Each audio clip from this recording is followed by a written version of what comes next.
Welcome to Highlighting the Journey, where we dive deep into the stories that shape us. From real estate moguls to innovators, entrepreneurs, from life-changing pivots through breakthrough moments, we're here to uncover the paths that lead to success and the obstacles that build character and the insights that inspire action. And I'm your host, Dan the Podcast Man. Today, we're highlighting another incredible journey. Hey, everybody. Welcome to another episode of Highlighting the Journey. Today here, I have Joe Villani? Villani, baby. Sturdy Joe? In the house. Yeah, baby.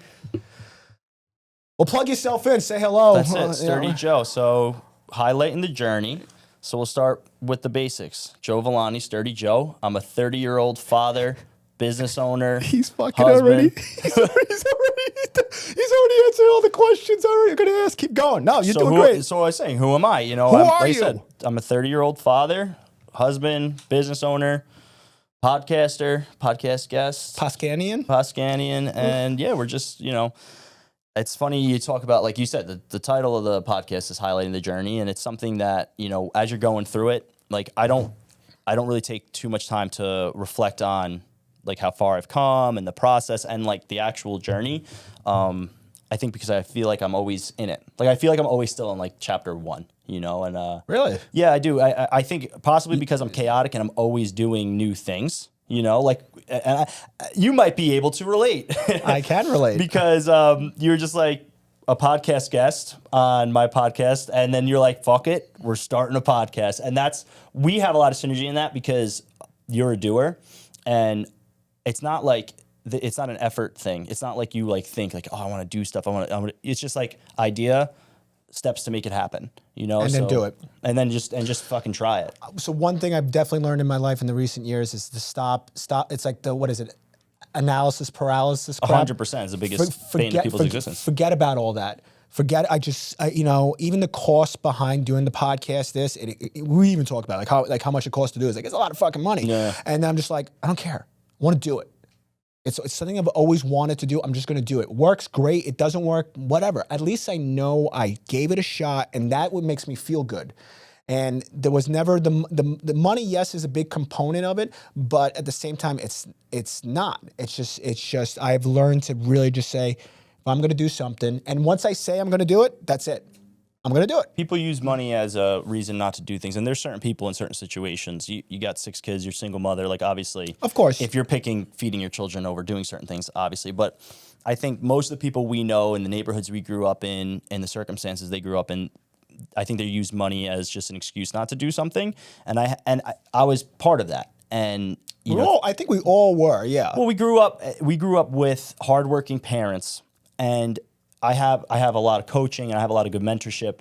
And somebody explained it to me once. Like, they broke it down with me. They're like, what is your hesitation with money? And I think he put it as pretty much like, growing up, money is associated with some sort of pain. There's like my father and my mother too. Both of them worked very, very hard to provide for us. So if you really break it down, the association of to get the money, they had to work so hard and to sacrifice so much. So it's ingrained in me in one way or another that the money, it's a painful thing to get. So to give it away so freely, it's scary. Of course, you work for it. You work so hard for it. But this is what he told me. Go on. And this is a really fucking great line. I'm ready. Money is a transfer of energy. Ooh. Especially in the type of work that we do. Obviously working for myself and getting my own jobs, getting my own sales, it's transfer of energy. But even for people with jobs with the ability to make more money, right? We know a lot of civil servants or construction people where the overtime's there.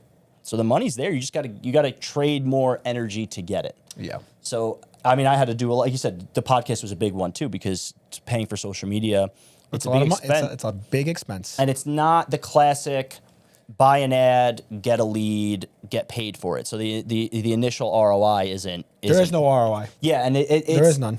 For me, it's part of a bigger process. It's a part of staying in contact with my existing book of business. Yep. There's a way to generate new sales and stuff. But yeah, we were talking about how spending money can be used as an excuse not to do things. And with us as go-getters and kind of just hustling to go get new things, I'm fortunate that it was a hesitance for me with starting new ventures. So like my first business was home inspections. But you still do. I still do. Yeah. Love to do it. I've shrunk it significantly, and I've give away more work than I get, than I take. But I think the reason the reason I started with that is because it was a low ceiling of entry, cost wise. So I was able to do, like, it looked so tremendous. I took this huge jump and I left my career and I did this thing, but I still was able to kind of pussyfoot into it a little bit. You know, with that, you know what I'm saying? Like, on the surface, it's like, wow, Joe left this job and he started this thing. The risk was not as great as it seems. It's not. You know, because, like I said, there was, worst case scenario, I could always just go back to work. So there's some key components to your story. That is definitely one of them. Yeah, you can always go back to where you started. You can always have your head down and go back. For me, it's like I always carry my New York City safety license. No matter what happens to me, unless I lose that license, I'll always work. I'll never stop. I will always have a decent job for the rest of my life. So there is that fortunate safety net. But I've acquired that. I have achieved that. I know you previously were a carpenter. If you had to go go back to work demandingly physically, I know you would strap your tool belt back on and go back in there and start physically doing carpentry again if you absolutely had to. So there is that safety component behind it.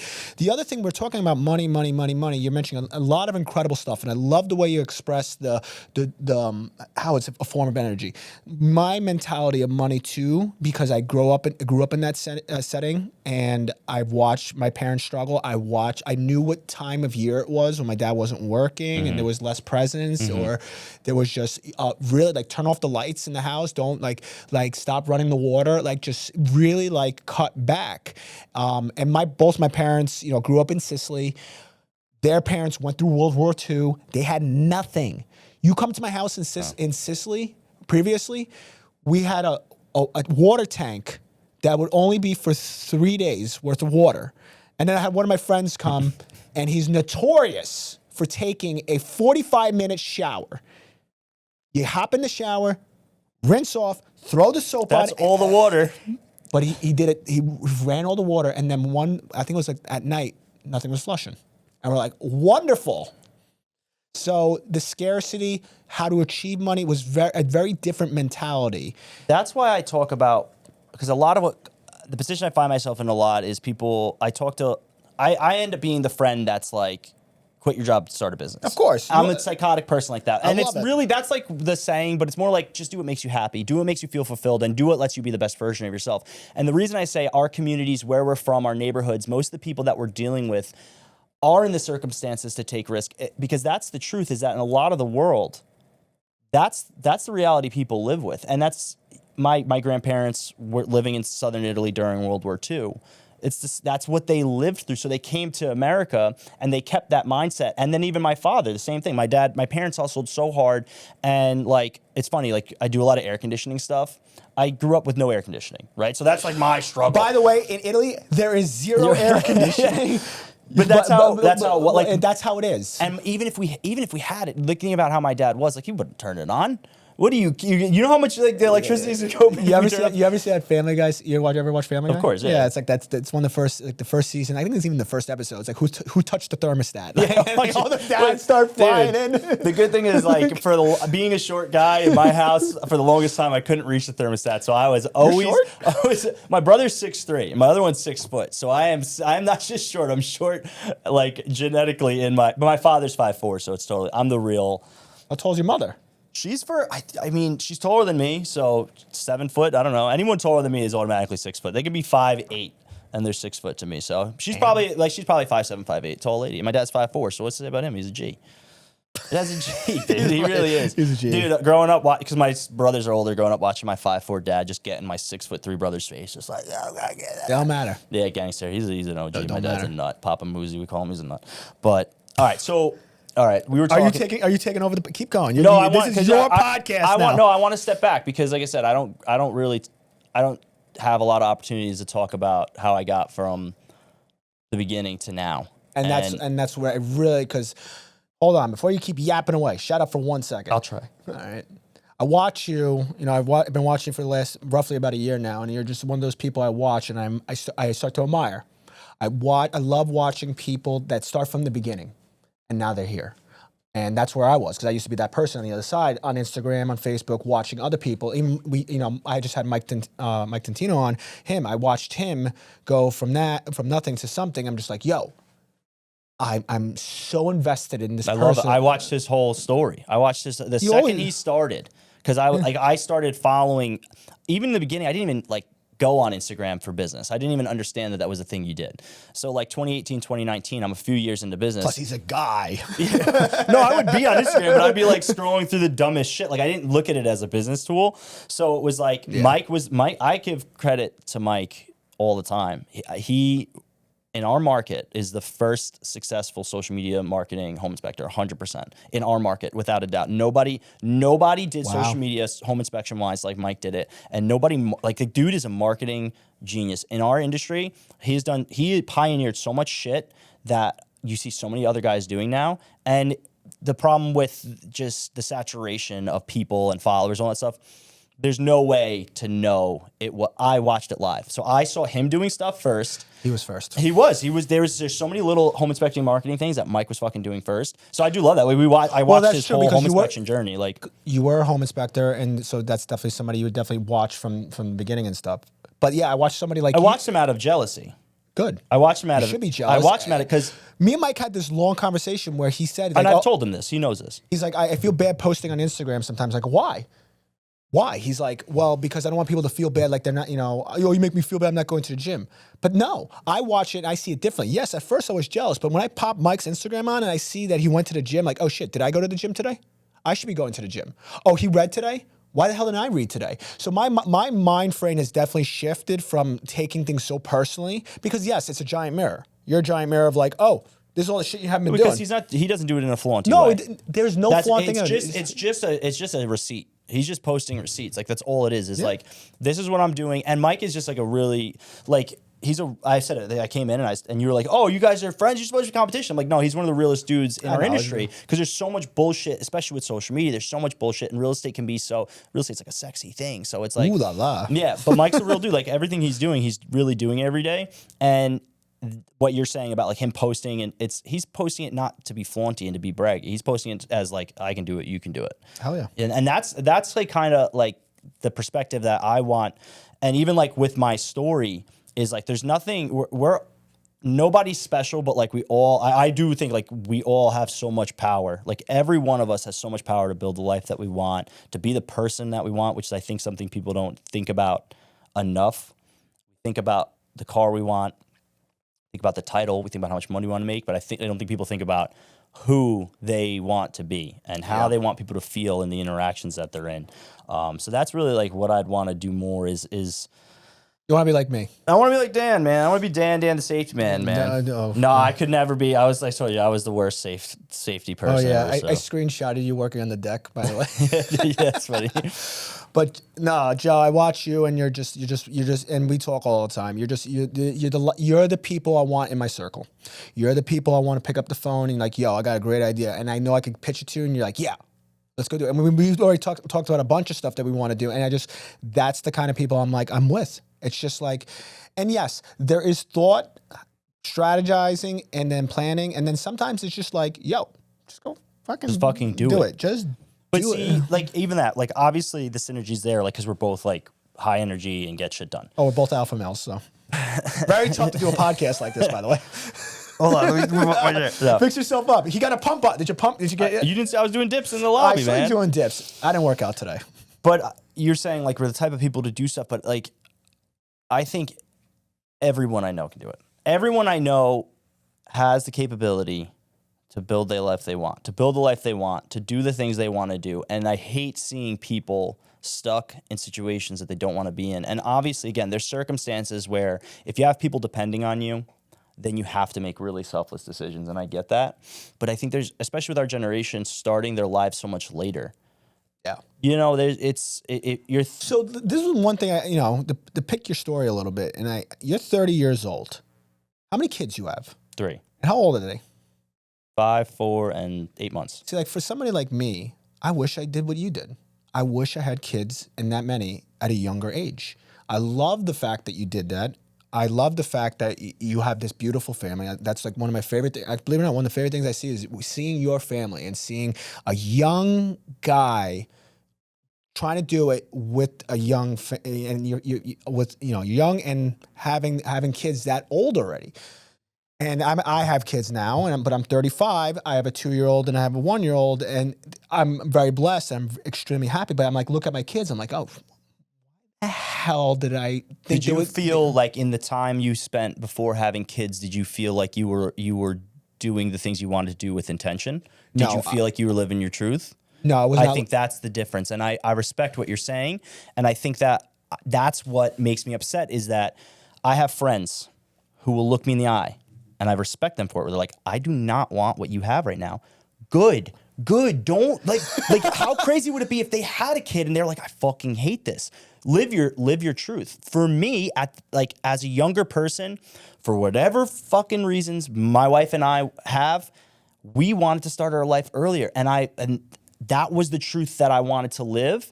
And as the young traditional person, because I'm traditional, I have married and kids and all that stuff. Do you have a white picket fence? I have a white PVC fence in the suburbs. I'm the first one to the craziest thing to me is now we're hitting 30 is watching people like get engaged to someone that they probably wouldn't get engaged to at any other time in their life. Like I'd get engaged to my wife now in 10 years and at 15 years old because she's like my person. You know what I'm saying? And I'm not saying on like a deeper astrological level. I'm just saying like we click, we connect, we fight, we're happy, we're human beings together. And at any point in my life, highs and lows, that's the person that I want in my corner. And like that's what I'm saying about like living your truth. And the reason that I'm happy at 30 years old with kids and stuff is because that's what I wanted. That's the type of person I wanted to be. So I did the things to make that happen. What I see now is I see a lot of people coming back in their 30s clawing for that. And that's where I'm like, all right, well, if that's what you wanted 5-10 years ago, then make your decisions match your wants and your desires. Because if you wanted to, at 25 years old, start a family, but you're going around like not doing things that reinforce that lifestyle, what are you what are you doing? But that's me. That was me. I was partying my brains off. I had, I'm addiction, drugs. I was really wrapped in that. I was wrapped in a very artificial lifestyle. I was wrapped into, see what I'm doing. I'm traveling the world. I'm going to music festivals. Look at all this stuff. And I got this. And then I'm, realistically, I'm fucking dead inside.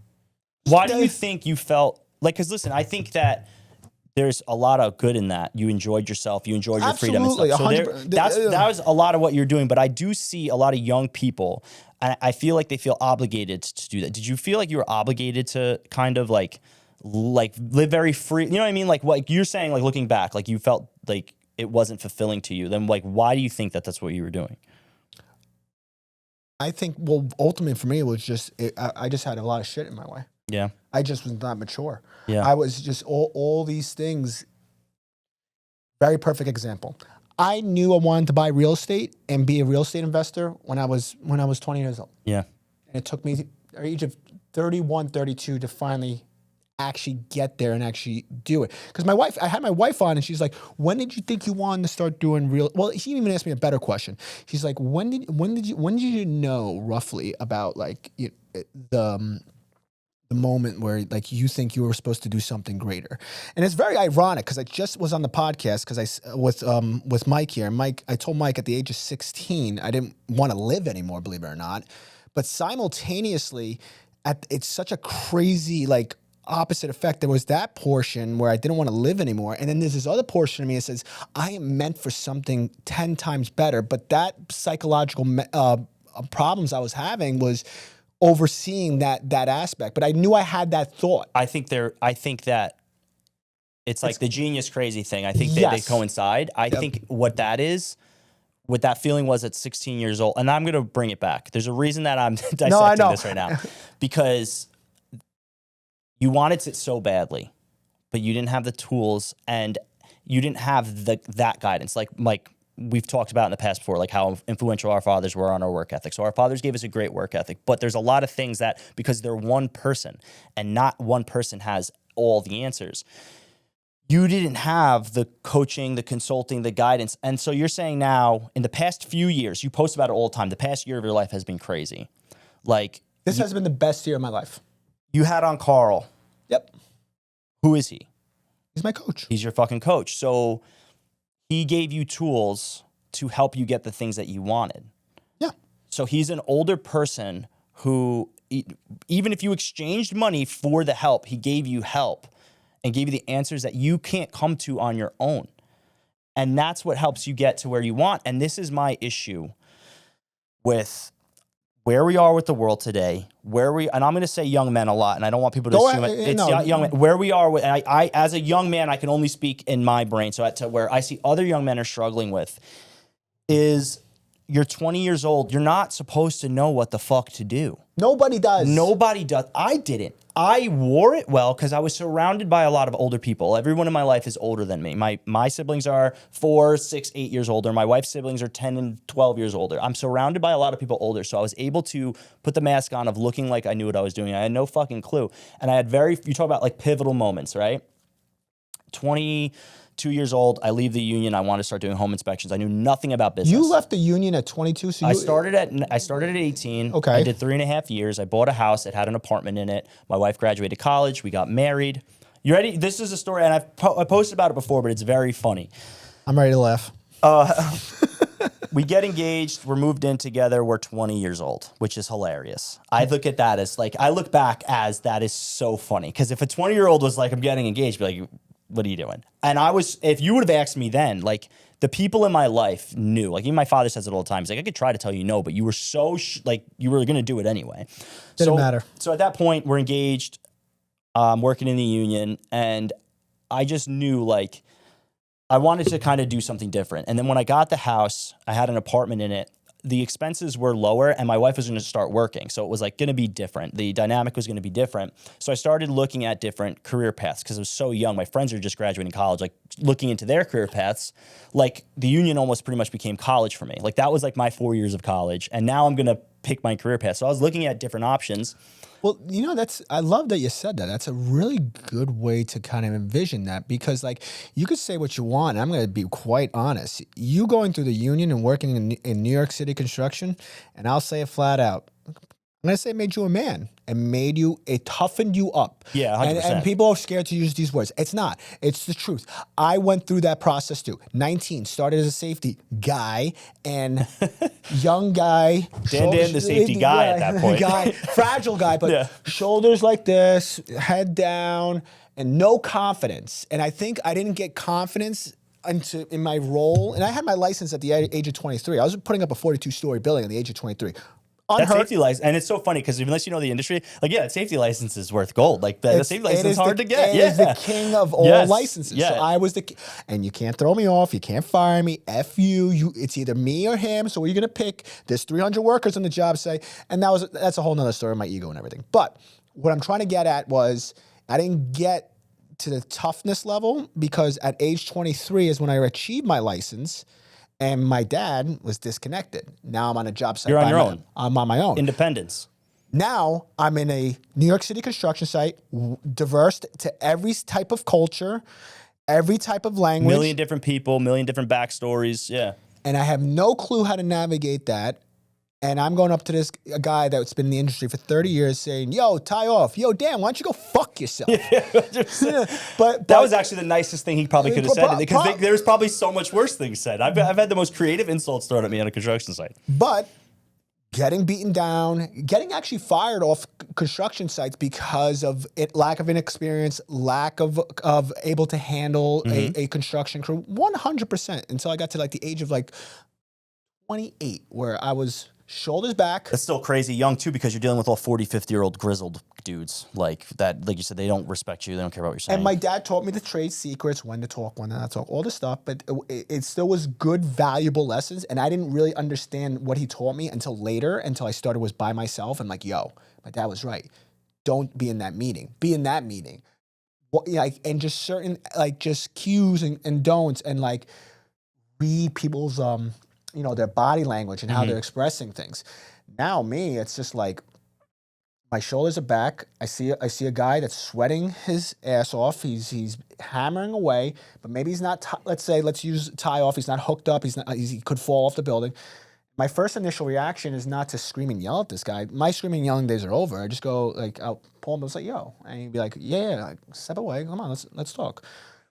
Have like a one-on-one, eye-to-eye, man-to-man conversation, and I got more respect out of talking to him like a person.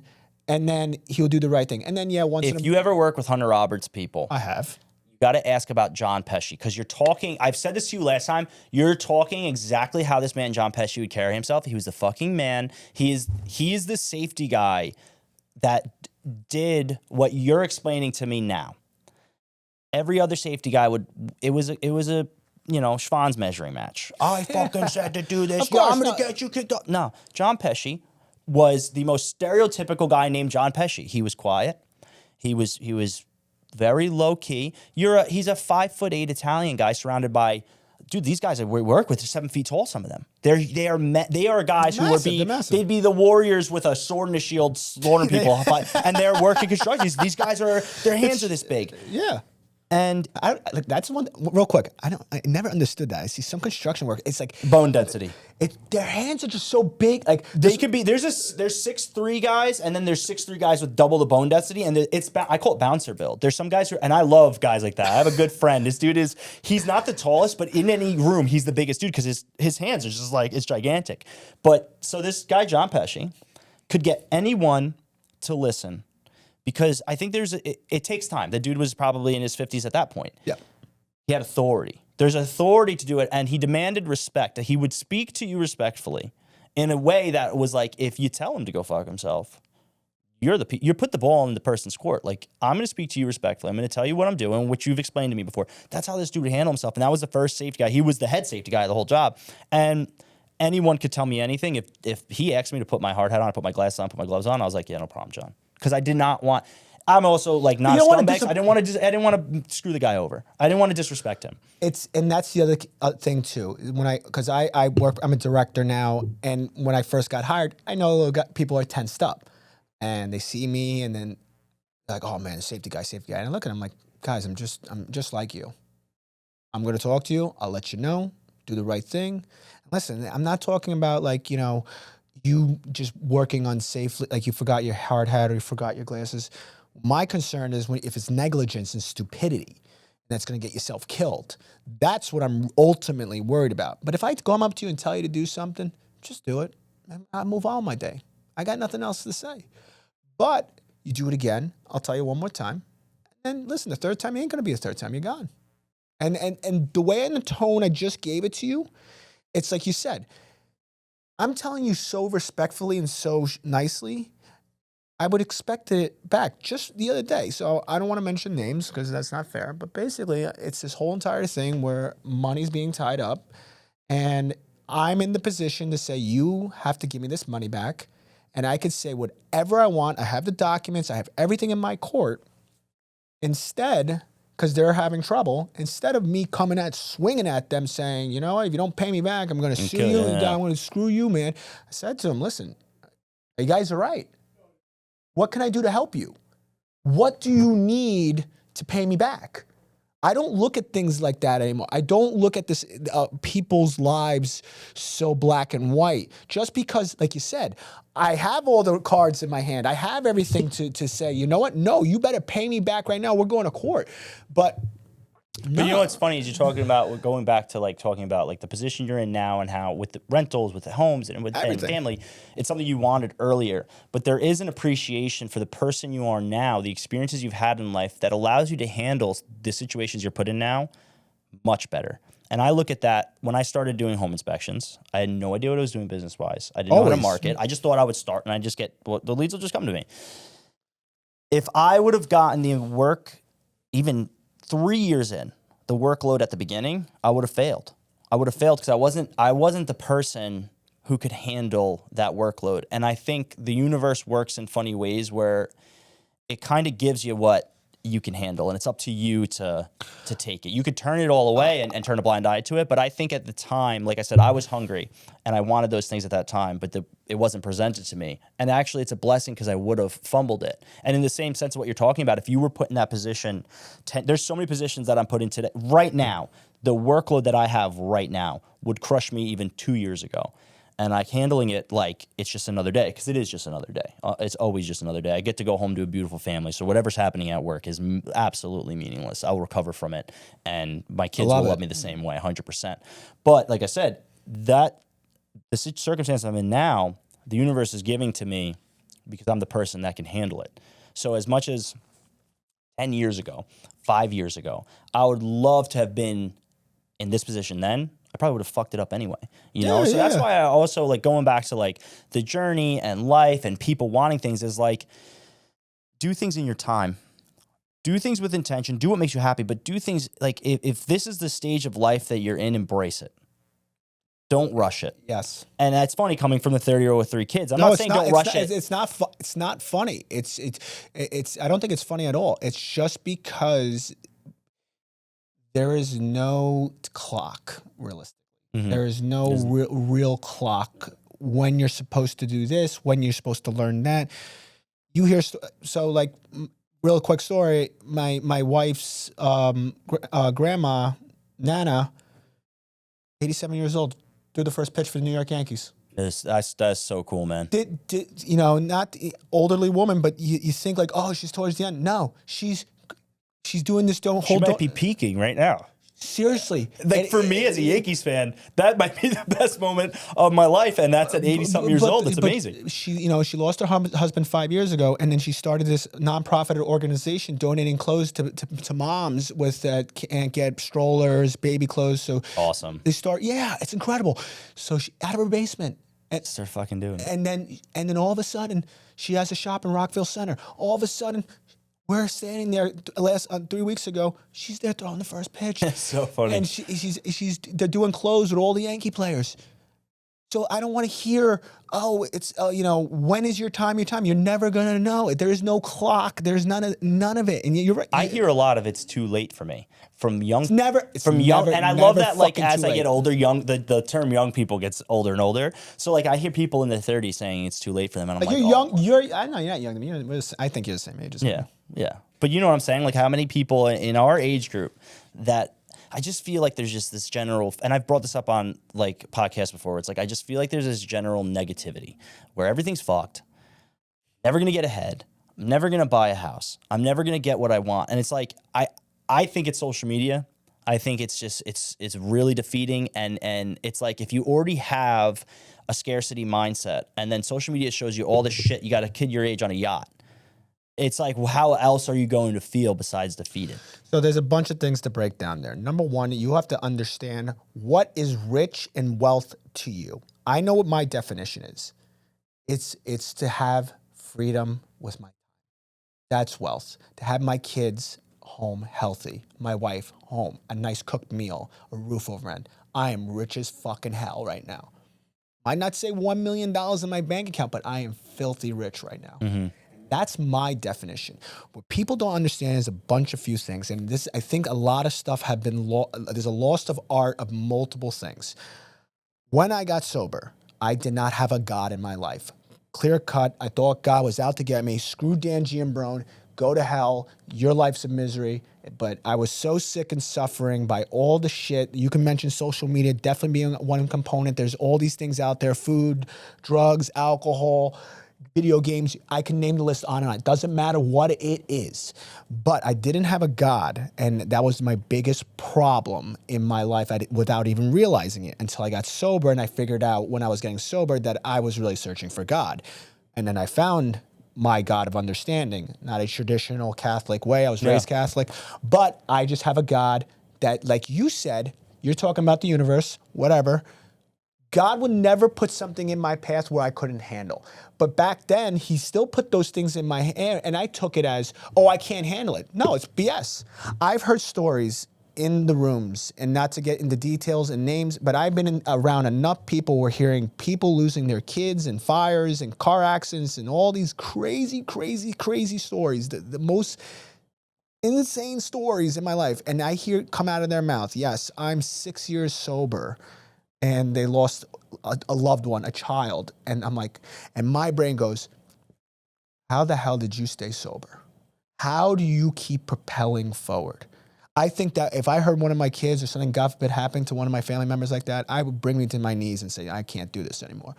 But I don't think God would set it up that way. That's my internal belief. And now I didn't have that belief. So I think there's a loss of art where people lack faith, they lack understanding, and they're just like poisoned. You're literally being poisoned left and right. And if you're not looking like me right now in the podcast studio, you're failing right now. I'm not the one to tell you that. No, I want you to get your ass up and get to work, and you can fucking do it. If that's what you want, yeah. That's what you want. Yeah. And there was a good thing I just recently saw was, if you desire, let's say, to be a millionaire, my achievement is to have $1 million in the bank. Oh man, I've been dreaming about having $1 million my whole entire life. Every single year. I just want $1 million. Just want $1 million. And everybody says it. I always hear it. I want the Ferrari. I want this. I want that. Okay, fantastic. Why don't you do yourself a favor and stop thinking that you want that? If you're not actually going to go out and go get that $1 million or that Ferrari, you're doing a disservice to you. You are internalizing and just making yourself more sick and suffering. If you just want to live the regular life, which I don't think there's no problem with that. I don't think that's a problem. There's certain people in my life I see, like, they're happy where they are. Great. Keep doing what you're doing. But I know you and me. I know you, how you express, like, you want people to do better, and I'm with it. And I'm a cheerleader, man. I want to see you fucking crush it. Because I didn't have that. I don't want to say I didn't have it. I never had the person really yapping in my ear about it. I think that the biggest, and one of the biggest things that I feel about who I hope to be in the community and in the world is part of a bigger group of people raising up. And I'd say the next generation, because that's who you look to, is the younger people, but even people around us. Because I think that that's the biggest failure of our parents' generation, is there was abundance. And you kind of could just like start at 18, go work a job, and just work till you're 62 and retire and get a watch. You bought a house for $100,000. Like, you didn't need the community. Like I feel now more than ever, it takes a village to do anything. You opening up a business, you need your friends to support it. You need coaching. You need networking. So where I want to be is I want to correct, I think, like I said, society, our area of, it's not me versus you. We're all in this together. And that's where I think our generation kind of got really stiffed, is because growing up, we were hearing we get awards where the trophy, we get trophies for coming in second place, and we have it so easy, and we have no work. I remember being 18 years old, being told I have no work ethic on a fucking job site. I woke up at 4 a.m. to go to. I'm 18. What more do you want me to do? And luckily for me, I've had it very easy. And the reason I say I've had it very easy is because I've had so many people go like this. Come this way. Take my hand. Show me how to do it. Do it like this. Don't do it like that. Don't talk to that guy. Don't do that. Don't go out and do this. Yeah.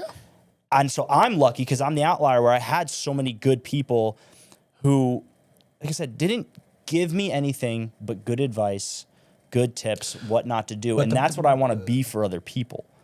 But there had to be a point in your life where you were able to understand and have the humility to understand the information that you're receiving. People take that information, constructive criticism the wrong way. Like, people around me, like my father, when he tells me certain things, he tells me what he's thinking. And then he's like, I'm not trying to make you upset. Please don't upset. I'm like, no. Tell me exactly how you're feeling. I want to hear your thought process. I know he's my father. I respect you enough, and I see where you are in your life. You don't need to freaking work anymore. You have achieved the American dream. You were able to retire 15 years ago, but you just work because you have nothing better to do. But I want to hear what you have to say. And that's another thing. You have to be listening to the people that you want to be.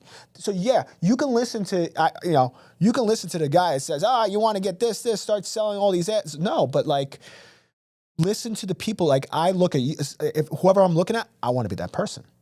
How can I achieve to be that person? And my father's always been that person for me. He's the guy. It's like, wow, he's the guy. Always cooking food for everybody in the family. We went to Italy last year. I didn't see one check. And I tried to pay. He's like, He actually says vakaka, and I said vakaka, just get out of my face. And that was taking care of him, my mother, my brother and his 3 kids, my brother and his kid, and then me, my wife, and kids, all together, restaurants, where we're staying, everything. Because that's the person he wanted to be for everybody.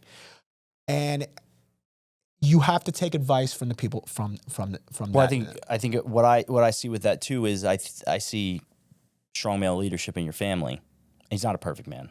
Our fathers are far from perfect, but Nah, he ain't perfect at all. No, but it's so. But real quick, there's a it's so funny you say that. consistency of that man showing up, taking care of what he needs to take care of, taking care of his family, sacrificing for his family. That I think sets up so much. And like we've talked about briefly before too, and you'll start to see now. Your kids are gonna get into soccer and stuff. They got 10 teams of soccer. And at a certain point, obviously at a certain point, they get like real coaches and stuff. But from 3 to 8, it's the parents that coach. Yep. We got full soccer teams. We got 3 volunteers for coaches. Where the fuck is everybody? Where the fuck is everybody? I don't understand why. So I coach soccer. I suck at sports. Good. I do not to this day, my nephew is a dog at soccer. He tries to teach me. I know what By the way, team I know nothing of sports. I know So my wife. But guess what? They said, we need volunteers. We can't form teams. We need parents to volunteer. All you have to do is show up and run around with the kids. I fucking did it for 3 years. It's the most fulfilling shit I've ever done. I will say this. I fucking hate soccer. I don't even like it. But I will always show up. And what blows my mind is we have full teams. We have 3 volunteers. Where the fuck are the parents? They're standing there watching. But it's just like where is the commitment to taking care of the next generation, showing up for the next generation? And like I said, I think that's where a lot of our parents' generation fell flat on too, is we're so absorbed with ourselves and taking care of ourselves. And what we need is that I think some of the best self-care I have for myself is doing like the coaching and stuff, is taking care of the kids on the field, creating a relationship with those kids. Like I go to my son's birthday parties, they call me Coach Joe. I think it's the coolest. Like that to me. Don't forget Sturdy Joe. When they find out, well, I can't wait till they'll be roasting me in the YouTube comments when they get old enough. But that to me is the craziest thing and that's the cycle that I want to break, is that like we need to show up. We need to show up for other people. And the reason I feel so strong about it is because I'm able to self-reflect and look, like I had so many people show up for me. So, all right, we're going back 20 minutes ago. I was in the Carpenters Union. We were getting married. I realized I wanted to do something else. I get my home inspection license. The license comes in, and I literally, the day I opened up the envelope, I was on a 1-week layoff between jobs. And I looked at the license, and I was like, holy shit. I said this to my wife in the kitchen, I'm never going back. She just married me. I have a steady job at benefits. She's still like getting probationary positions. And she's like, what do you mean? Like, you're not going back? So like I threw myself in to working for myself. But again, didn't know anything about business, didn't know what to do. I have one of my brother-in-law's best friends. I love the guy, Matt Trotta Steel Coating. He's one of the best paving asphalt guys on the island. Are you just saying that because you're on the podcast, or is it legitimate? No, he's the fucking man, and okay. I'm supposed to call him when I have my 100%. Because he'll patch your driveway, or he'll pave a fucking Costco, and he's on the pave machine the whole time. He's a dog. The guy's one of the hardest workers you'll ever meet. And he took me in and helped, and he needed guys with a license that he can leave on a job site, and nobody's gonna run away. So I also worked labor, so I could stack blocks and stuff. And that 2-year period that I worked with him, I didn't realize was like the small business, like real shit. I got to see the real. I would sit in the truck with him after work, and he's sending out bids, dealing with customer problems, talking about insurance and all this stuff. Watching the back of house, what actually goes on. The business. And like I said, he needed someone that he could trust. I was a kid, and he trusted me. And in the return, like I said, I got unintentional. He didn't know what he was just. We're friends too. Like, well, on a personal level, we're boys. So he would just be shooting this shit with one of his workers / friends about his problems. But I was getting this mentorship, consulting, coaching that I was actually getting paid for. And like I said, if he was more selfish, because he did a lot for me that he didn't even have to ask me for work. And there was actually a point, I worked with him for a little bit. I was supposed to go back into the city. The job fell through. I had too much pride to come back to him and say, hey, I'm unemployed again, because I left him after a couple weeks. I worked with him for a few weeks and I left him. And he texted me one day, and it's probably because my brother-in-law, who's always looked out for me like a big brother, he probably was like, yo, Joe's home. Can you fucking text him? And he called me, and I'm like sitting at home and I'm like having a panic attack because I'm like, what am I doing? And he was like, yo, what are you doing? I was like, sitting home having a panic attack. He's like, what the fuck? You're like, why are you not working with me? I need fucking help. You know I need help. And that was it. I worked with him for that point for the next 2 years. Wait, how old were you at that point? 21, 22. God, you just needed to figure it all out. I needed to figure at that moment. But that's what I'm saying. You talked about like that feeling of hopelessness while also wanting everything. I think it coincides. It's like you have this feeling that there's more. You want more. And you just don't have. So I saw something recently where it was like, if you feel confused, if you have this scrambled feeling, you need education. So like at that point, it's actually a really good diagram, and I want, like your feed gives you so much stuff, you got to go back and find it. I'm such an entrepreneur feed. Yeah, dude, it was really awesome. It was like, if you feel scrambled, what you need is education. At that time, like I felt so scrambled, I needed education. Yep. And that's what I was talking about. Like the difference between you at 20 wanting rentals and you at now having multiple rentals is you got the education. Yep. But the truth is that at 20 years old, you're not just gonna figure it out yourself. At that point, why I say I'm super fortunate is that I was lucky enough to have a small business friend who was trusted me enough to let him into the business, so I can see how a business works, see what doesn't work. Where if that wouldn't have happened, who fucking knows where I would have? You know what I mean? Like, who knows what path I would have went down? Like when left to our own being, like, it's never gonna go right. No. We're stupid. Humans are stupid. Since when? What are you talking about? We are all idiots, and that's what I'm saying. Is like going back. Love our dads. Dads gave us great work ethic. Dads taught us what it's like to be the man of the house and take care of your family. But there's so many things that I'm at now where like my dad couldn't teach me, rightfully so. It's just not his thing. Like there's so many things my dad can teach me, and there's so many things he can't. And even for my children, there's so many things I will be able to teach my kids, and there's so many things that I won't be able to, and why I want, as culturally, us to all look at it as like everybody's got something to give. So I want to unpack everything that was just all unpacked. Yeah, I'm dumping. I'm trauma dumping on you. There's trauma dumping. There's so many good things, and I want to really break everything down. But before I break everything down, I want to mention something.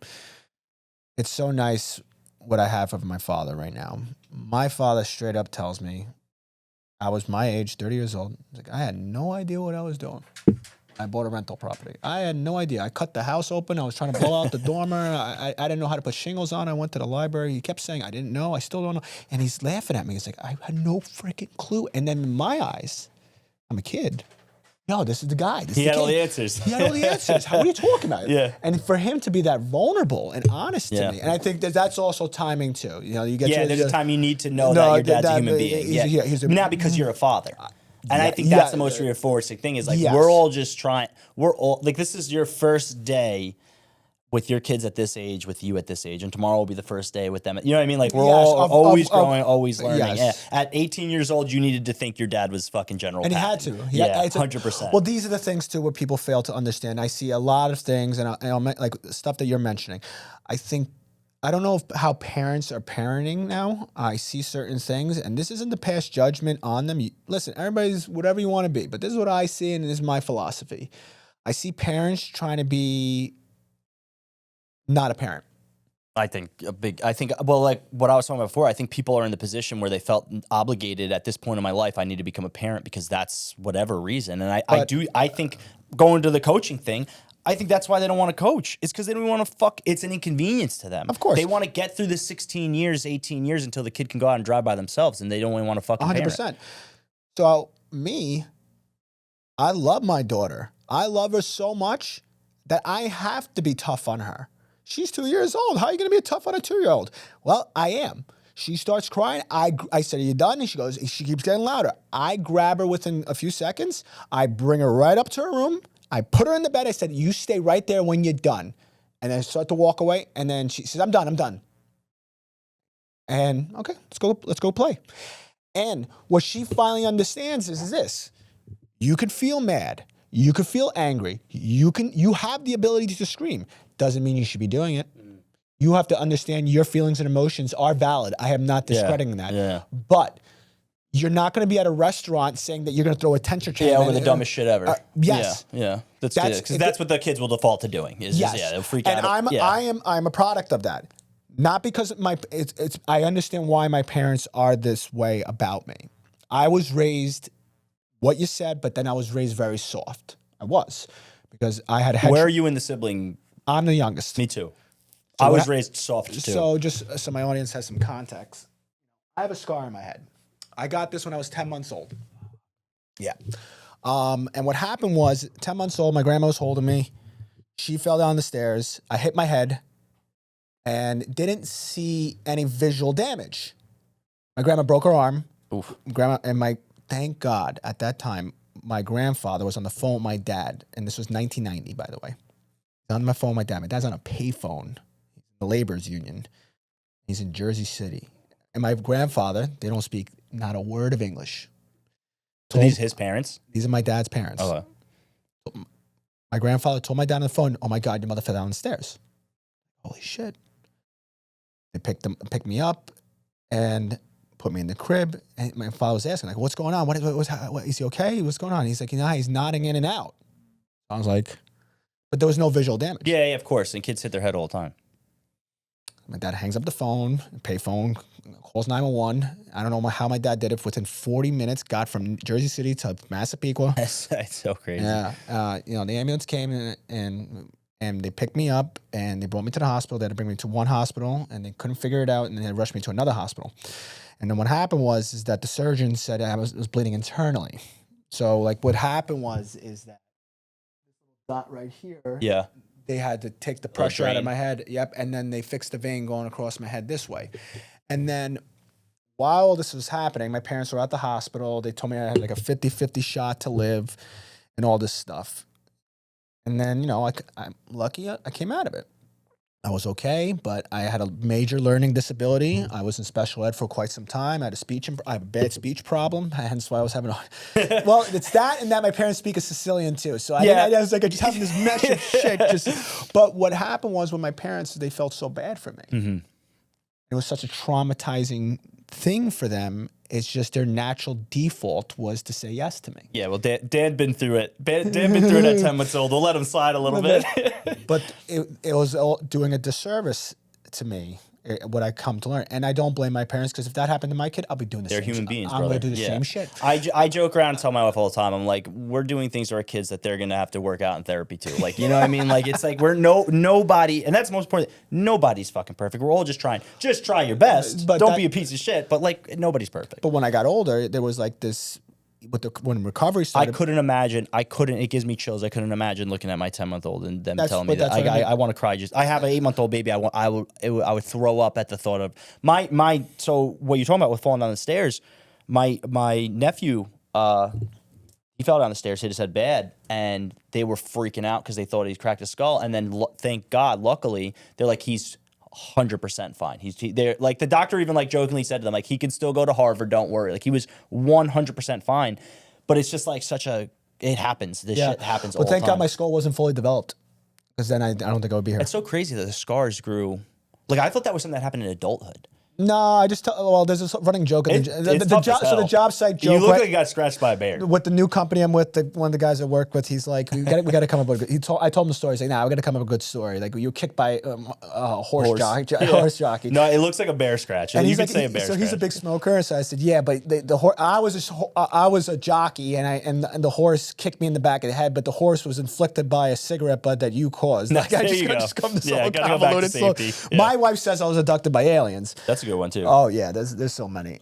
But anyway, what I was trying to say was, very simply, it's just like, as natural human beings, my parents were very soft. Yeah, there's a lot of sympathy. There's a lot of sympathy, which let you be a little bit, have a little bit too much of your own. Too much. Yeah. And if you had to put me in that position, I would do the same shit. So that's funny, because I was the baby of the family, and I was babied, and I think my personality, like looking back at it as an adult now, I'm a people pleaser, and my dad he's still very authoritative with my siblings. He was a lot softer on me, but I saw how strict he was with my siblings that I didn't want to disappoint him. But where I let it fly is like, I could have been 10 years old and the president could have been in the room and I would have like spoke to him at the same level I'd speak to anybody else. And like, As you should. not be like disrespectful, but there is definitely times, like I look back at so many times in my life to people I care about, to friends. I've put my foot in my mouth so many times. And that's where I think like the lack of like getting as much discipline. My siblings will like bite their tongue. Where like I'll say the most reckless. Now I've grown up a lot. You calm down. You're growing up. I've really learned. Oh, Joe. There's a quote about your power. You hold your power in between stimulus and response. Because like I said, I put my foot in my mouth a lot in good and in bad situations. And I have a lot of regret about a lot of stupid shit that I've said.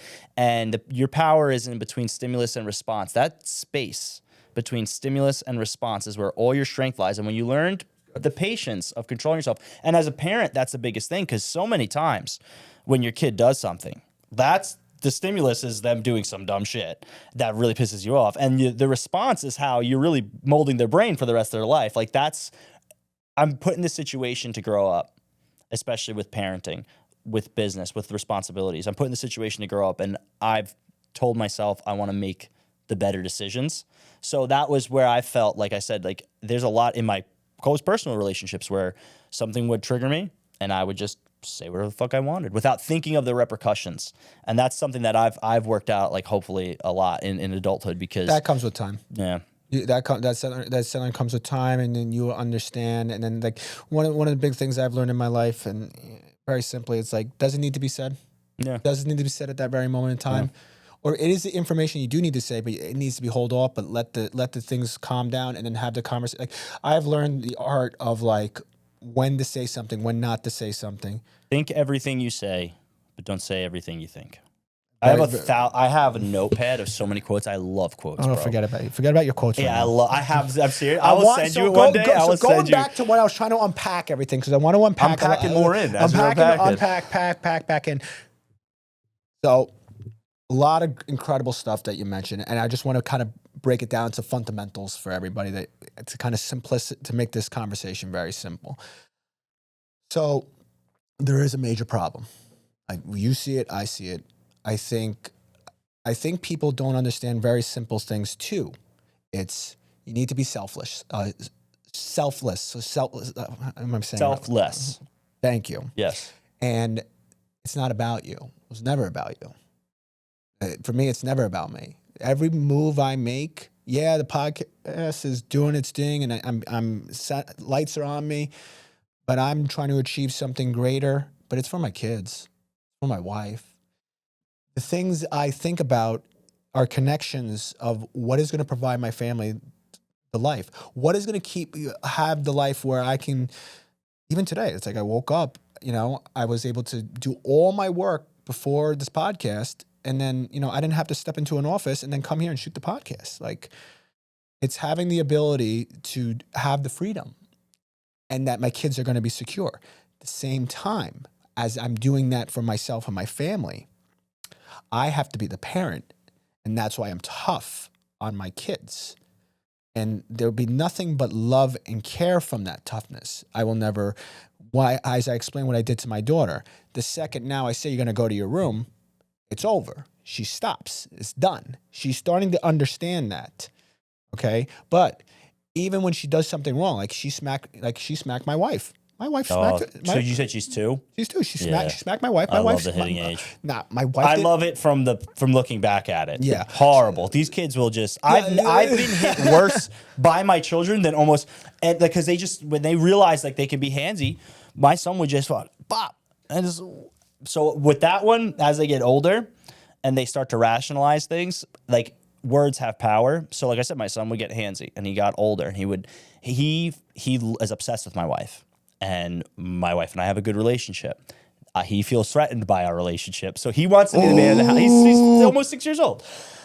So he would get a little handsy. And it was just like you said, it's the way you say it and how you say it. And it's like, Daddy's strong, right? You see Daddy's strong, big. And she's like, yeah, Daddy can lift up a house.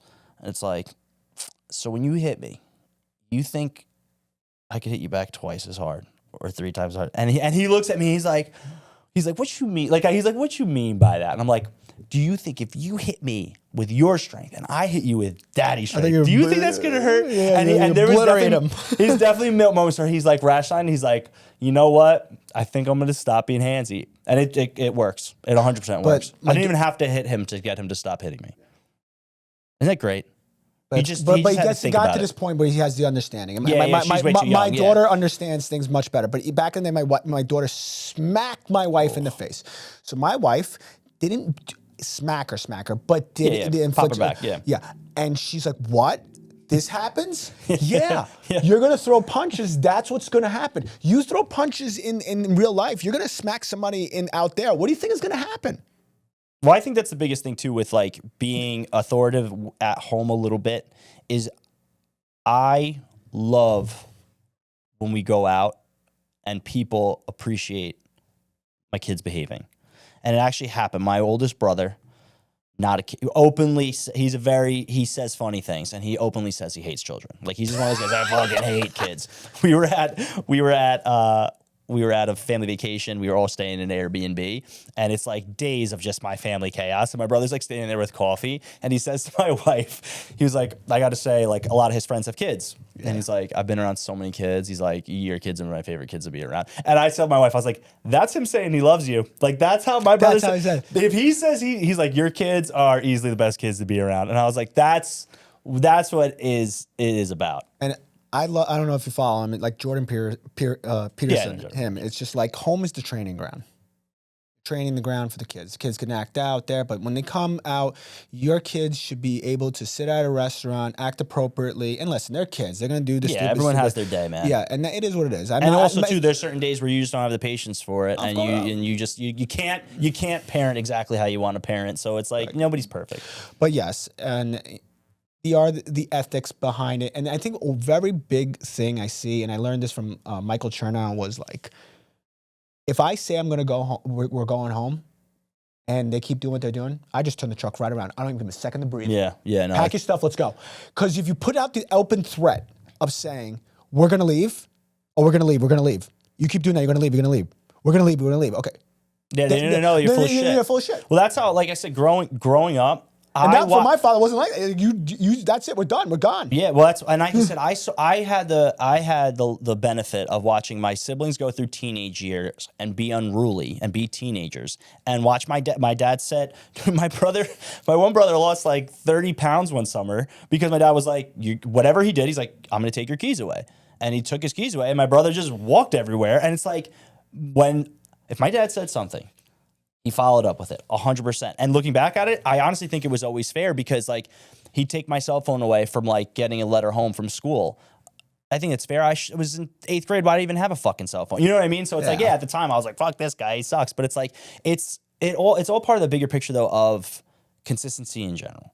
Like with disciplining, being consistent for the most part. Obviously, you don't have to be Hitler, but you got to be consistent to it. Don't be Hitler. Yeah, don't be Hitler. But you don't want to be a total piece of shit where the kid is just miserable all the time. Because then they're going to get smart, and then they're going to run away and do whatever the hell they want when you're not looking. But real quick, that whole story with my wife and everything, so my daughter hit me. I can't touch my daughter. That will never happen. My wife does it. They're girls. Let the girls be girls. But not me. That will never happen. My daughter's never done anything wrong. You're just perfect. And now I have a second one who is also, it's so crazy. I'm never gonna get a word out. She keeps my wife up all night. I'm like, what are you doing wrong? Like my daughter's perfect. She can't do anything wrong. So my daughter, after like a certain incident where she smacked me in the face, like I'm not doing it. I can't do it. So my wife is the one that yelled at her and disciplined her. And then she ran up in her room and all this stuff. And then So I actually brought her in her room. So you stay. No, that's what I did. Brought her in her room. I said, you stay there. So no. And then I said, do you think she actually smacked my? I forgot what it was. Basically, what I'm trying to say is this: something happened. Brought her in her room. She knew exactly what she did wrong, and she's crying hysterically. I put her in her room, and I'm like, you stay here. And she's like, no, I'm done. I'm like, are you sorry? He's like, yes, I'm sorry. I'm like, then go to mommy and say I'm sorry. Go to mommy and say, I am sorry for what you did. And then she walked up to my wife and said, I'm sorry. Just to understand, you're going to make mistakes. Yeah. I want you to be human. I don't want you to be a robot. I don't want you to be scared. Yeah. You want to take enough risk where it's like, it's just tolerable. Starting to understand a little right and wrong too, you know, because apologizing for it is acknowledging I did something wrong. You understand. And like the whole, you know, and listen, we could sit here for hours talking about parenting, but these are just some fundamental things. But everything I'm saying I think there's a problem where people are lazy. I think people they're trying to get people to coach. It's not about that. It's not about Joe. It's about your kids. It's about the kids' kids. The picture's much greater than what you think. And when you perform selfless acts like that, it's, for me, I feel like I'm on top of the world. So everything I said, like being in the podcast, investing in real estate, doing all that, yes, they are fulfilling things as me, and I'm going to say it flat out, as a man. Mm-hmm. I'm a provider. My wife stays home. I'm a traditional guy. And I think when I hear people that are struggling, I think there's a problem with also financial stuff where I hear moms all the time, like, you know, they've been lied to as a woman, say, oh, you got to work. And then they have a kid, like, I don't want to work. I want to caretake for my kid, but I have to work because we can't afford the mortgage. Yeah. There's a lot of dysfunctionality. It's a mess. It's a literal mess. And we have this mess in front of us. And you could sit there and you and me keep pointing and saying they should do this, do that. But the only thing we can do is put a message out there and try to be proactive and show by example, saying, hey, I'm going to step up. You're going to be the soccer coach. It's whatever that like that, being the mentor, seeing that kid struggle, or whatever it is, just put yourself out there and just stop being so it's just so selfish, and you stop worrying about your ego and this and your pride, and it's just, we're all here. We don't know why we're here. Just enjoy the ride and try to help others. It's really that simple, you know. And it sucks where we're living in, but I do believe, like you and me, there's a way to get out of it, and there's a way to be a positive impact. It's just the way I see it, because it's just your whole story and everything, man. Well, I think even going back to like saying like the coaching thing and I think the more you give, the more you get, and that's what the service thing is. And I think that a lot of older cultures, they do highlight service and allowing people, like doing for people and allowing for people to do for you. So like even talking about like helping younger people and helping people who don't know what they're doing. One of my favorite things right now, and one of the things it's going to continue to grow and I want to do more with in the future, is one of the foundations that I'm a part of is the Ryan Anthony Head Start Fund. Ryan Anthony, solid dude, contractor on Long Island, started young, built a great business, and exactly what you just talked about. We can all sit here and point out the problem. What's the problem? These kids are late. You can say whatever you want. Yep. He started an organization called the Ryan Anthony Head Start Fund, where it is literally just a group of young people, but people of all ages, who want to make some kind of change in their life or start their career, and they don't have the answers. And then there's the other side of it is the people who are business owners, union leaders, all sorts of different careers. It's not even just self-employment. It's people who are working in their careers and just doing well. And their message is it's to give people alternative career paths other than just through college. Because obviously when you go to high school, they're like, what college you going to? I'm going to Albany for accounting, and you go to Albany for accounting and you're done. But there's so many people who fall outside of that. So the Ryan Anthony Head Start Fund is there, and it's monthly meetings. You go there, there's like 45 kids, but like I said, it's from 17 to 40 years old. And I love being a part of it because you're giving so much. We have the meeting, and then after, all the kids and all the people there, we all chat. And like the most recent one, I spoke to two men in their 30s who were looking at career changes or maybe doing side businesses. So they saw me as like a younger guy who had different businesses, and we had some good conversations about that. And just, I could tell like they were relieved just thinking of like the possibility, like they have this idea, like they want to do something different. And I'm talking to them like, yeah, it's possible. And then in the flip side too, there was a 16-year-old kid who was coming to ask me, he's going to carpentry trade school and what home inspections is and all this stuff. And I could see the fear in this kid's face. He had fear in his face talking about his life because he had uncertainty. And I just looked at him and I'm laughing because I remember being in that position where all I wanted so bad. I wanted this. I wanted to get married. I wanted to have a house. I wanted kids. I just wanted it so bad. I had no fucking clue. So all I said to the kid, I was like, first of all, dude, it's all going to work out.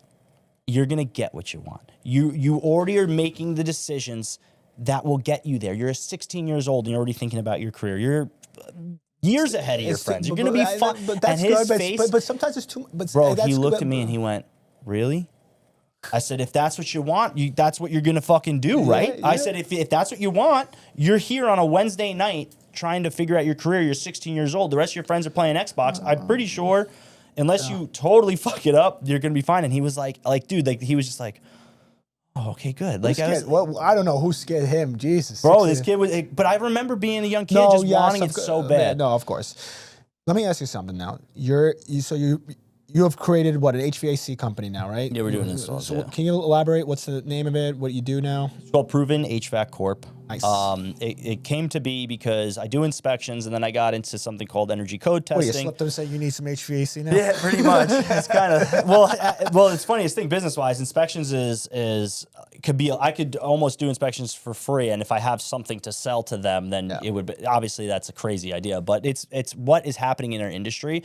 Big companies are buying up all our report software because we collect all the information on your house, your name, your email, and all your information. So all these big software companies are buying our report softwares, and they're selling like home security systems to them. It's fucking crazy. So I see this, and I'm like, oh my God, these people, like, they see a value in our book of business. And then I realized too, no, it's more valuable to me because I do a great job for my clients. They learn to trust me because I'm a genuine person. And when they ask me for referrals, I don't just give them names. I say, I like this guy. Or sometimes if I don't have a referral, I'm like, I'm sorry, I actually don't know them personally. I've never worked with them, but I heard they're okay. Give them a call 3 other people too. So I do a good job of like just being genuine.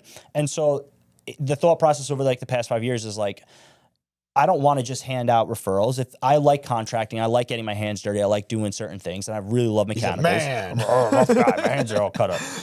So that was like kind of it. It was like, get into doing something and I can resell with the book of business and keep things moving. So I got into energy testing, started doing some HVAC engineering work, and got really obsessed with mechanical systems. Like I obsessed with how heating and cooling works, ventilation in a house, new construction stuff.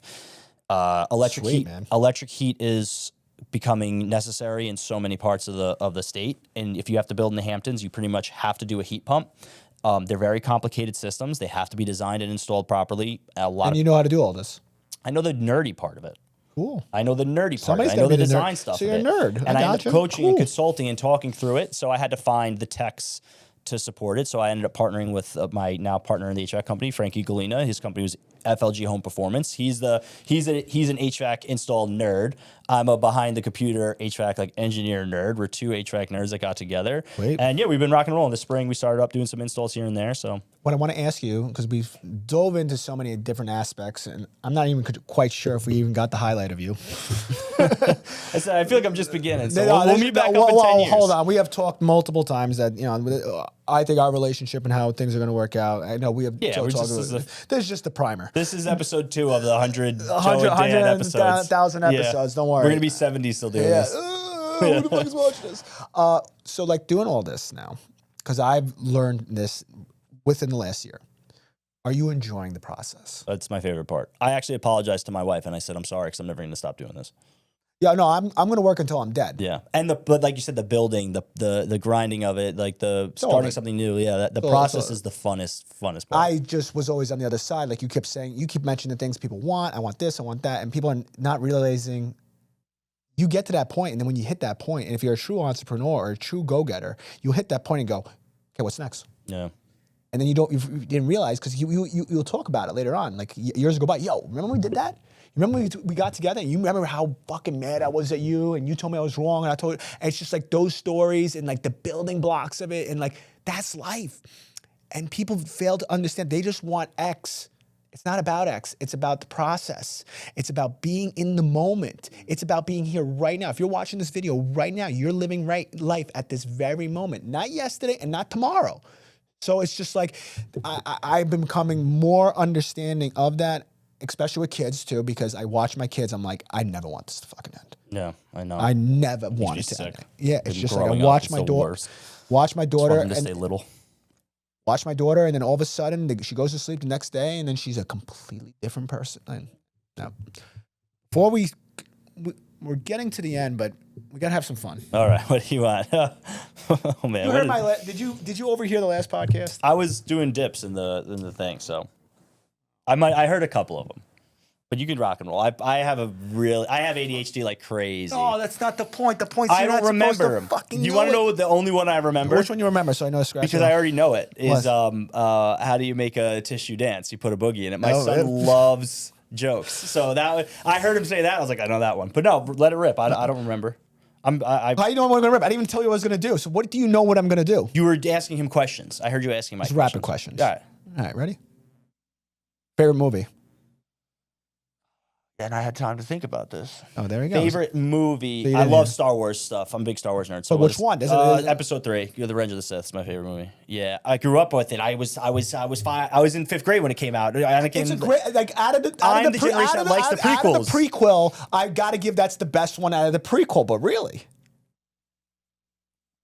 Yeah, I'm not ashamed to say it, brother. I actually just the reason I stopped is because I was gonna go into dialogue and I stopped. I said I can't do oh that. no, I just Yeah. love episode 1. All right, Jar Jar Binks. No, that was a Yeah, I love. And you know what's awesome is my son is super into Star Wars now, so it's great. I've watched. He loves episode 5 and 6, which my second favorite would be episode 5. We watch 5 and 6 every other day. So, all right, next question. favorite book. Favorite book. I kind of like the books you'd read in high school kind of books. I Like read a lot Catcher of in the Rye? Like- yeah, I know. Honestly, Catching the Rye is dope, and then Grapes of Wrath was dope. I like those books. I also read self-help books, and like The Alchemist is a really, really, really dope book. The one I read recently, the Goggins one made me. I will read the first Goggins book to just. Can I recommend a book for you? If you Yeah, haven't read absolutely. it? I want to get back into reading. I haven't read in a couple months. Atomic Habits. I read Atomic Habits. Never mind then. Yeah, I like that. Yeah, That one is insane. Yeah, That's my favorite one. Yeah, but I do enjoy like I said, like the high school books. I went back. So when I was working in the city, I'd ride the train every day, and I was playing Candy Crush, and I was like, this is making me dumber. I need to go back and read books. So I went to the library, and I just got like Fahrenheit, whatever, 411, Yeah, I know and you're talking all about the it. high school books, and I ran through them, and yeah, they're actually really enjoyable. Great life lessons. What's your favorite store to shop in? Favorite store to shop in? What's a store you step in? You're like, yo, I love this place. You don't even have to buy anything. Tool places are really cool. Like I'm a minimalist though, like in I a hear weird ya. way. So like even just like going and getting a new shirt for me because I have like 6 shirts. So it's like if I get I go to the store, I buy like 1 shirt. My brother makes fun Ever of since me. I started this podcast, I bought the most ridiculous outfits. You get clothes. great clothes. You did an outfit change. You got a cool shirt on. I picked this out for you. I picked the boots for you. I wanted brown. What's some the hat? It's a brand new hat. Cool. The band. Oh, the band. brand Brand new. new. It's a brand. It's You an actual just brand bought new. it. Yeah. Okay. Yeah, tool stuff is probably like A tool store. Yeah, tool store. I love stepping into Home Depot. Yeah. No, that one I want. That's a good question. Home Depot or Lowe's? Whichever one's closer. I actually think Lowe's is better. Interesting. But I'm from Islip, so the Bayshore Home Depot is better. But as a like reluctant DIYer, when I go to Home Depot, it's the 7th time that day, and I just want to fucking light the place on fire. So my thing is like I like hardware stores and tool places like Dynamite Tools, Sunrise Tools. I love going into tool places. So Home Depot actually makes my like blood pressure raise. Okay. Yeah. So you're gonna be okay. Thanks, man. What's your favorite color? Green. No shit. Yeah. Having kids makes you find out all your favorite things too. Favorite planet, favorite dinosaur, favorite animal. Because you're so, I love it. You're so new. You're about the next 2 years. You're gonna learn so much about yourself. They ask you questions all the time. Mars is my favorite planet. Stegosaurus is my favorite dinosaur. Because my son has asked me, Does Pluto still count? huh? Does Pluto still count? It's a microplanet. There's. I grew up with Pluto. So I know, but there's larger astronomical objects out there in the Kuiper Belt, so we can't count Pluto. Nerds What understand the that. fuck? This Bro, guy I'm a knows secret it. nerd, bro. I love it. Yeah.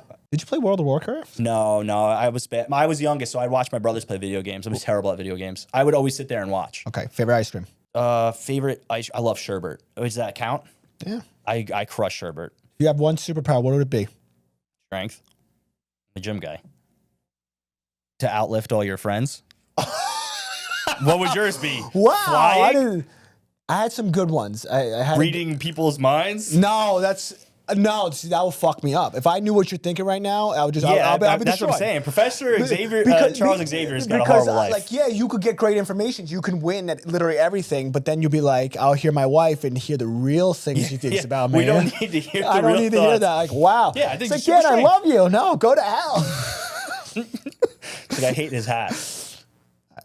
Shut up. I didn't say that. She said that. I would never. I She like does. that. She Yeah, fucking- of course. she- Girls she- are mean. She hates me. She hates Brando. Yeah, wives are mean. okay. Love you, dear. Yeah, I love you. All right, next question. When you eat a hamburger and fries, do you eat the hamburger first, then the fries, or do you eat them together? I'm a. How would the Italians say it? Scavone. Scavone. Scavone. Scavone. Scavone. Yeah, Yeah. that's me. I've given my kids food aversions from how disgusting I eat food. Okay. When you put your shoes on, do you put one sock, one shoe on? Oh, that's crazy. Okay, good. You're not a psychopath. I just wanted to clarify. Good. Netflix or Hulu? Netflix. What's your favorite Gatorade color? Blue. Beaches or beach? Sorry, Alexa. I said beach. You don't understand. Beach or mountains? A beach. I grew up on the South Shore of Long Island. Laptop or desktop? Laptop. All-inclusive resort or exploring a city for vacations? I'm untraveled, so I'd say all inclusive. Are you one of these Americans that never came out of the country? Dude, I got married at fucking 20 years old. What By a the time what a loser! I got my passport to go on my honeymoon. Oh, you're one of those. Yeah, So you know what city I've traveled? where? Manhattan for work. That's it. What else, dude? I'm boring. I'm not like. Don't ask me fun guy questions. You can't be like Joe has 3 kids at 30 years old and expect me to be well traveled. Are you the one to be this guy? So you're getting on 30. Are you gonna get to 35 and have the midlife crisis? When our kids are in college, my wife and I are going to just go. We're going to be like the old people who go on like 3-week cruises. We have to. But see, the thing is, my wife grew up in it. Her family was in travel. So my wife has been to Amsterdam, Alaska. She's seen the Northern Lights 100 times. So she's like traveled out. How the hell hasn't she taken you and Traveled out. Her family, and also too, her family would do all these crazy vacations. And then by the time I started rolling around, the vacations, they have taken me to like all-inclusive resorts and stuff. So those are dope. Like you said beaches and made me think of Beaches, Turks and Caicos, which is a dope place to go. But it wasn't like You ever been to Italy? No. Shame on you. Yeah. You can come to my house. Thanks, man. That's great. I don't know. Sicily, though? I'm just kidding. No. It's It's the ghetto, bro. It was a joke. No, I don't care about that. I'm No, just... it's okay. Insult me. I already did the tissue one. All right. Put Can a you make little bit any animal sounds? If you can, do it. This is actually how a chicken sounds. I have chickens. Let's go. That's how chickens sound. Thank you. You're the first person to actually do it and execute that one. Yep. Props to you. Because I hear it all the time. I have chickens. Gotcha. You do? Yeah, behind the other side of the wall of the barn is You chickens. have fresh eggs? Yeah, it's 6 chickens, dude. When the egg crisis happened a couple months ago, I would send snaps of me throwing them over the fence just to be like, yeah, poor people, and I would just get rid of them. Fuck. Yeah, sick. Do you have a secret talent that no one knows about? I'm rather musically inclined. I really love chess. I'm an avid chesser. Yeah. Wow. Yeah. But not like I didn't learn it as a kid, so I'm still learning like chess theory.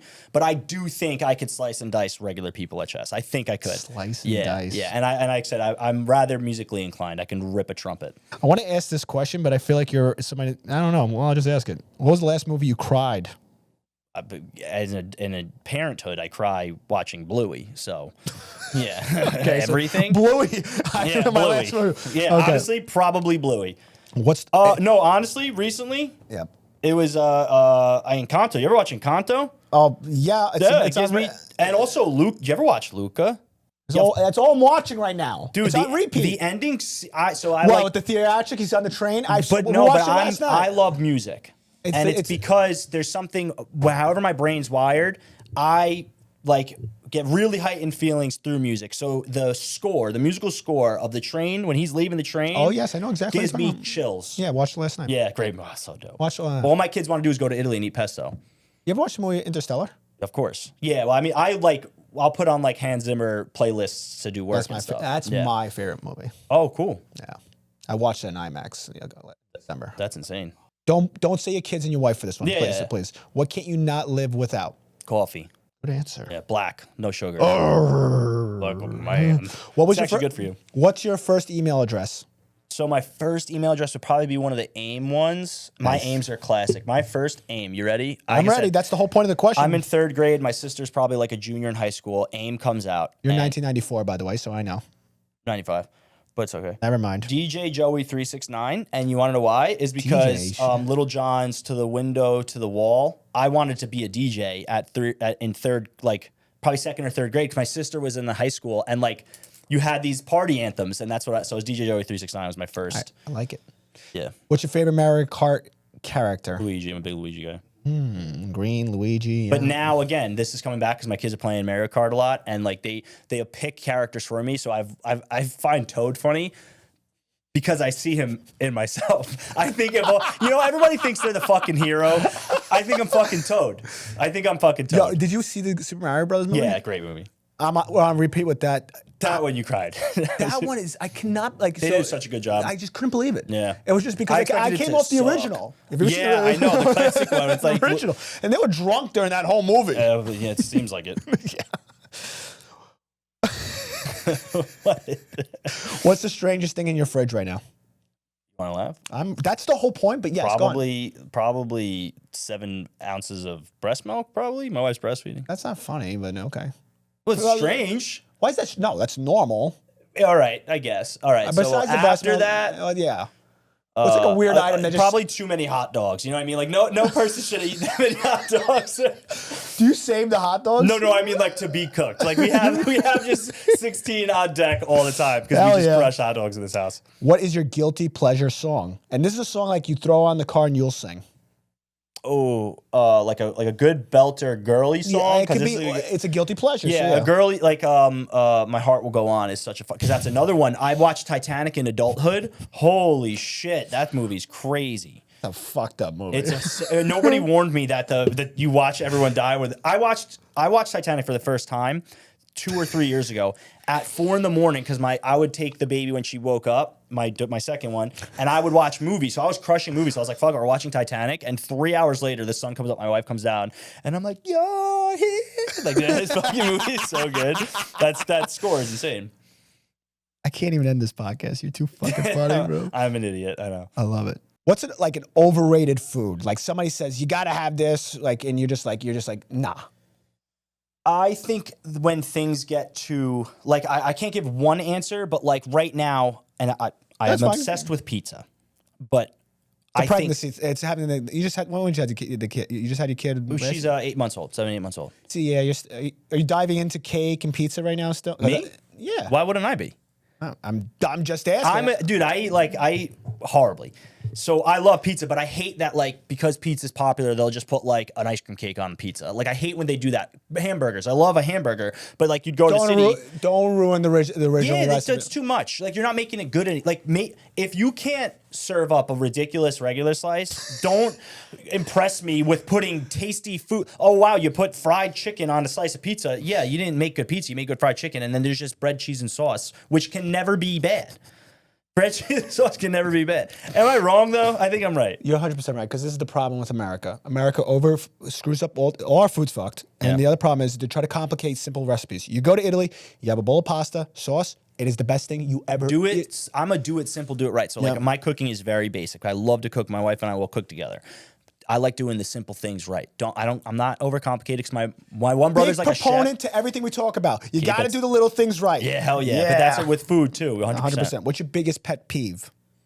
And it kind of like what drives you nuts? Yeah, like real like unnecessary laziness. Let me like just fucking. Or two guys not showing up to work. Oh yeah, that one, man, screwing over. But laziness. Yeah, like unnecessary. Like everyone's allowed to be lazy, and I could be a lazy fuck, but like. There's a time and place to be lazy and sit on the couch. Yeah, especially like construction would do it, where it's like if you could just take a 0.01 seconds to put the tool back right here, and you just fucking just. Are you the type of guy at the gym that throws the weights down? No, man. I organize everyone else's weights at the gym. You want to talk big pet peeve? I'm filtering myself. People who think they're too strong to put their weights back. Like I moved some weight around in my time, and I always put my shit back. I'll never understand why you can't rack your weights. That is the most entitled, selfish shit in the world. So that's actually my biggest pet peeve. Not put your weights back. Forget about everything we talked about in that podcast. That is it. Yeah, fucking clean up your weights. Okay. Holy shit. What is the biggest risk you ever taken? I think at the time was leaving the union and like starting the process of going out. You had a fearful phase.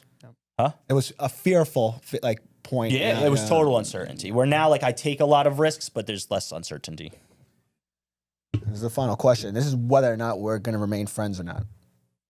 What do you call the red stuff that goes on pasta? I'm a sauce guy. God, thank God. Can I give an answer to that though? No. Can I give an opinion to that? Yeah, I know you're gonna say, oh, No. tomato sauce in this meat. No. See, I think you'll appreciate. I think you'll appreciate what I have to say. Go ahead. When you go over to the homeland, what do they call it? Salsa. Okay. Sauce. Salsa. They actually call it that?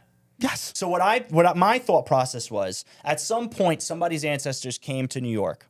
And whatever the fuck the neighborhood was calling it, that's what that person's grandma called it. So I'm not going to hate on a guy. Like, I think gravy people hate sauce people. What is this, like the coronavirus? It just started spreading? No, what I'm saying is like, all right, somebody's little Italian grandmother came to the neighborhood and she was trying to assimilate, and they're like, somebody was calling it gravy, so they called it gravy. I'm not going to hate you for calling it gravy, but here's my thing. Go ahead. Call it sauce, call it gravy, whatever you want to fucking call it. You better make it good.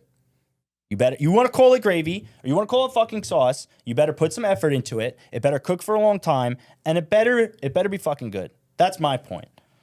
I think that's a good answer. That's a fucking solid. But no, it's sauce 100%. I think people are gravy's crazy. Gravy makes no sense. Oh, you put meat in it. Nah, that's not gravy. I just, whether or not I was going to go on my phone and block you at this moment, that was the moment. I think I asked you that in a DM once. What?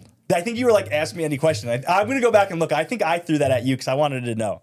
Because dude, listen, there's a huge Italian American culture is on top right now. It is huge. Everyone's so proud of it, which is great. Love it. Love the homeland. But like, I'm a kid from Long Island, dude. Like, you're an American. Wake up. 100%. My grandparents came here. My father was first generation. He spoke English as a second language. And then I'm just a kid from South Shore of Suffolk County. Like, I love my culture, but I'm not going to sit here and be like, it's like, no. Well, that's the same thing with me. I was born and raised in America. I grew up in Sicily in my summer months. I spent my summer months there. I have a big connection with that, but I'm an American. Yeah. I'm an American. But that doesn't mean we can't hold on to our culture because it's core values. Because it's like, I like doing certain things that are like Italian American because like, that's my family stuff. You know what I'm saying? And it's like, so that's why I hold on to it, not to impress anybody. This is not on there, but who's the kookiest Italian member in your family? The kookiest? Yeah, like the most like. My family's really thinned out, but it would probably always have been my dad. My dad's just a nut. He's just a nutty guy. Can you do a quote by him in his voice? Hey, what the fuck are you doing? Yeah, my dad's just my dad all the time. He's like, I'm gonna make a fucking podcast. I'm gonna go on. I'm gonna make a fucking podcast. Put him I'm like, Dad, if you, like, honestly, he's at the point where he can do and say whatever he wants. Just sure, go right ahead. It would go viral so fast, but also my poor mother would just have to hide her head in shame because my dad he's a nut. He's all my friends' favorite. He's just a kook, man. He's just a kooky dude. Love him. We have a lot more to talk about. Yeah, this is episode 2 of 100. 100. Supposed to leave a half hour ago. You were. I kept you. Come on. We had a good time. This was great, man. Thank you so much. Of course. Before we sign off, I do like to ask this question. So look in front of the camera. Turn your fucking chair and actually look like a man. If you got a message, no, seriously. If you got a message or something you want to put out there to everybody you just want somebody trying to invest, somebody trying to break the norm, somebody just trying to do better. How about that? What do you got to say to that individual? Believe in yourself. You got it. You got what it takes. Whatever it is, what the fuck you want to do, you can do it 100%. But it takes putting yourself out there. So if you have questions about stuff that I do, put yourself out there and ask me because I'm a human being. And do that over and over again. If you see somebody doing something you like, reach out to them because there's 2 options. Like, they're either going to answer, which is cool, and they'll be a normal person, or they're a dick and they're not going to answer, but that's cool because it kind of filters out dicks from your life. So, yeah, believe in yourself, put yourself out there. You got this. And real quick, plug in your business and all that jazz. All right, so Joe Villani, Sturdy Joe. That's my Instagram handle, Sturdy Joe. Sturdy Homes, Sturdy Home Inspections, and recently Proven HVAC. So, yeah, reach out if you have any questions. Thanks so much, dude. Thank you, Dan. Appreciate you, man.